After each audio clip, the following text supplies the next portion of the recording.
Bloom taxonomy एक framework है जिसे असातिज़ा या तलबा सीखने के मकासद की दर्जा बंदी और मुनज़्ज़म करने के लिए इस्तेमाल कर सकते हैं। इसका सबसे मकबूल वर्जन कॉग्निटिव डोमेन पर मबनी है और इस बात पर जोर देता है कि सीखने के अमल और मकासद को मंदरजा झेल 6 दर्जात में आसान से मुश्किल तक तश्कील दिया जाना चाहिए। नंबर 1 मालूमात, नंबर 2 तफ़हीम, नंबर 3 इतलाक, नंबर 4 तज्ज़िया, नंबर 5 तशख़ीस और नंबर 6 तख्लीक। पहले दर्जे पर हम याद रखना सीखते हैं। इस दर्जे में ज़्यादा तफ़हीम के बगैर हक़ाइक़ को रटना और याद करना शामिल है।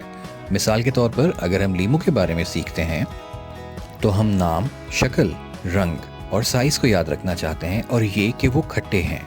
एक बार जब हम इन बुनियादी लेकिन बेमानी हक़ाइक़ को याद कर लेते हैं तो हम सीखने के दूसरे दर्जे की तरफ चले जाते हैं। दर्जा दोम पर हम तफ़हीम यानी समझना सीखते हैं। हम मालूमात को डिकोड करना शुरू करते हैं और सीखते हैं कि जब लीमू पीले रंग का होता है तब वो खाने के लिए तैयार होता है, और अगर हम इसे चखते हैं तो ये वाकई बहुत खट्टा है। हम ये भी समझते हैं कि लीमू धूप में पनपते और फलते फूलते हैं और इनमें विटामिन सी बहुत ज़्यादा होता है। ये एक अजीम कुदरती एंटीऑक्सीडेंट है जो हमें सेहतमंद रखता है। तीसरे दर्जे पर हम रटी हुई मालूमात और इनकी तफ़हीम का इतलाक़ करते हैं। हम समझ चुके हैं कि अगरचे लीमू खट्टे होते हैं लेकिन वो विटामिन सी फराहम करने का एक अहम ज़रिया भी हैं।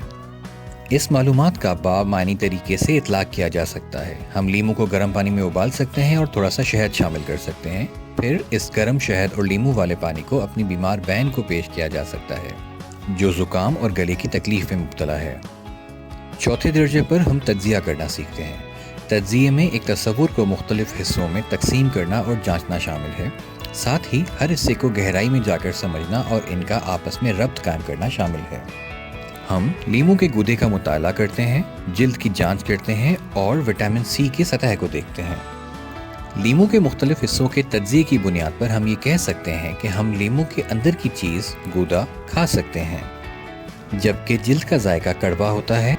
अब हम तज्ज़िये की बुनियाद पर तशख़ीस के लिए तैयार हैं।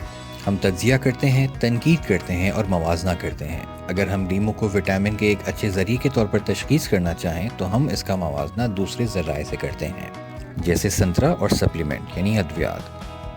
हम मंदरजा झेल खुसूसियात को देखते हैं, विटामिन की सतह, जायका और माहौल दोस्त पैकेजिंग। अगर हम अपने ख़यालात का तनकीदी तज्ज़िया करें और जायज़ा लें तो हम ये नतीजा अख़ज़ कर सकते हैं कि दीगर ज़राए के मुकाबले में लीमू विटामिन हासिल करने का सबसे बेहतर ज़रिया है। अब मालूमात को याद करने, तफ़हीम करने, इतलाक़, तज्ज़िये और तशख़ीस करने के बाद हम आला दर्जे यानी तख्लीक करने के लिए तैयार हैं। जैसा कि अब हम वाकई लीमू को समझ चुके हैं, लिहाजा इन तमाम मालूमात की मदद से हम कुछ नया तख्लीक कर सकते हैं, जैसे कि लीमू का शरबत या लीमू पानी का स्टॉल। अब अपनी तख्लीक एक अच्छे नाम, मीठे लीमू और एक अच्छे नारे, कुदरती सेहतमंद जायका के साथ पेश कर सकते हैं। ब्लूम की दर्जाबंदी सबसे पहले 1956 में अमरीकी माहिर नफ्सियात बेंजामिन ब्लूम ने बनाई थी। 2001 का नज़रसानी शुदा वर्जन, जैसा कि अभी पेश किया गया है, बहुत से तदरीसी फ़लसफ़ों की रीढ़ की हड्डी के तौर पर काम करता है, ख़ास तौर पर जिनका मकसद मखसूस महारतों को सिखाना है। हर सतह आम तौर पर एक वाज़ह सीखने के मकसद के साथ आती है जिसकी जांच की जा सकती है। दर्जाबंदी के नाक़दीन अक्सर हर सतह के दरमियान एक सिलसिलावार दर्जाबंदी लिंक की मौजूदगी पर सवाल उठाते हैं। आप इस बारे में क्या सोचते हैं?